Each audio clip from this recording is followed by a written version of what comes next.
In the Impact segment tonight, brutal personal attacks in the presidential campaign. Over the weekend, Donald Trump used one of Hillary Clinton's own expressions against her as he escalated his attacks. She took a little short circuit in the brain, and she's got problems. I mean, if we had real people, this would be a real problem for her.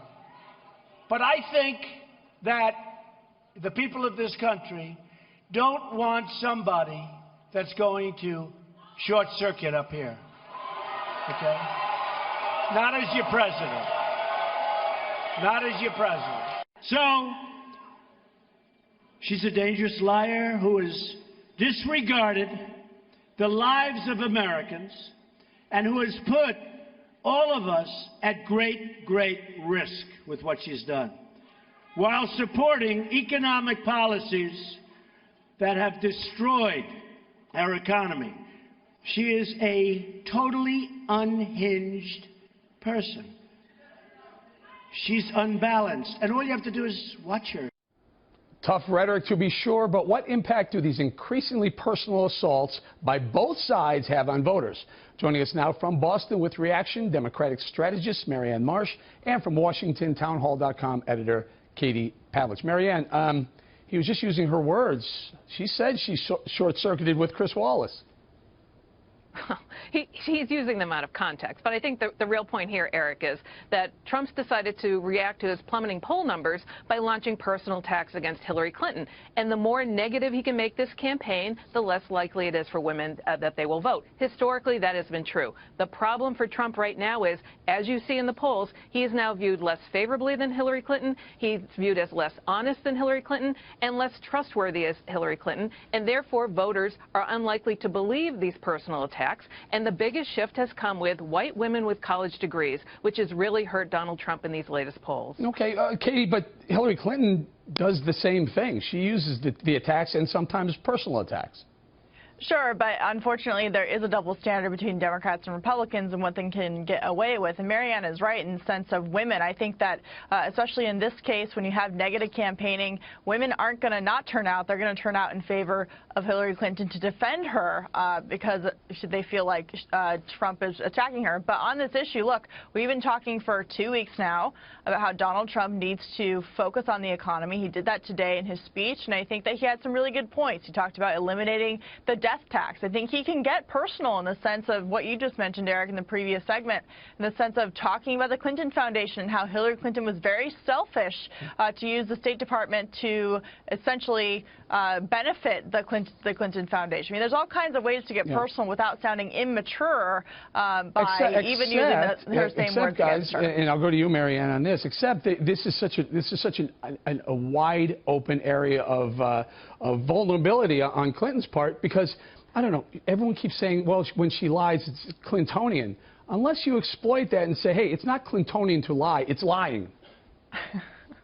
Well, I think the difference here, Eric, is what Katie just mentioned, the foundation, her record, other things, that's substance, and that's fair game. But what isn't is when you go after her personally, about her mental health and other things. That phrase was totally taken out of context. And here's the problem for Donald Trump. He risks overplaying his hand because he'll lash out because his poll numbers have gone down, or because they start to rise, he'll become more personal and more attacks. And that's exactly what happened in her first Senate race. Rick Lazio made the same mistake. Women came out and drove. She won that race by 12 points. That's exactly what this race is right now. And I don't think Donald Trump can help himself. With 91 days left to go, he's trying to cut into the difference in the polls before Labor Day. And I think he's going to overplay his hand by being far too personal, far too reckless, and the attacks, the likes of which we haven't heard, will end up hurting him more than Hillary Clinton. You know, Katie, and I hear it, and I think you're agreeing with Marianne on this issue. However, Donald Trump's poll numbers started to go down when he got involved in these satellite attacks with Mr. Khan and some of the other satellite things. When he focuses his attack, whether it's personal or not, his poll numbers have risen. Well, I would actually vehemently disagree with that, because we see now that Donald Trump is down by something like 10 points. Yeah, but he's been all over the map, Katie. He's been after Khan. He's been talking about other things instead of focusing. He was after the convention. He was after Paul Ryan. He was after John McCain. And now it looks like he may have turned the corner and focused on what people have said he should do. Hillary Clinton, the opponent. The only direction his poll numbers are going right now are down. They're not turning. We're not turning a corner in any sense of the word. Katie, in terms of he Donald just Trump's started turning yesterday towards Hillary Clinton. Eric, now people Saturday. believe that Hillary Clinton is actually better at managing the economy than Donald Trump, because he's gotten so distracted with the personal attacks, not just on Hillary Clinton, but on other, as you mentioned, satellite figures. It feels to me like when he stays, on that issue. He can win, and he's not focusing on it the right way. Marianne, when he stays on things like Hillary Clinton and pointing out the fact that there are a lot of questions about her ethics, about her trustworthiness, her honesty. We know her numbers are underwater on all those. And when he focuses that, look, I think it will turn around. You don't think his numbers are going to go up from here now that he's stopped with all these other issues and focused on one person? I'm not saying the bounce is going to last the way it is now, but here's the difference, Eric.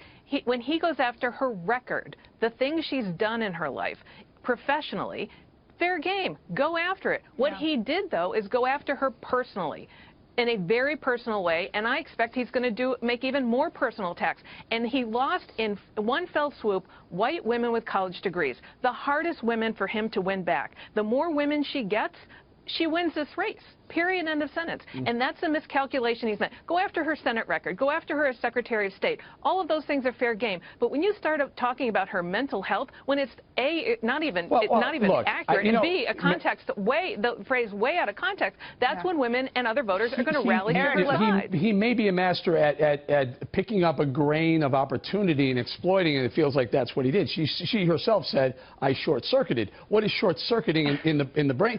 Well, think about this for a second. Meaning the question. Short-circuited it. Didn't sound like it. It sounded like she short-circuited her answer because she couldn't answer properly.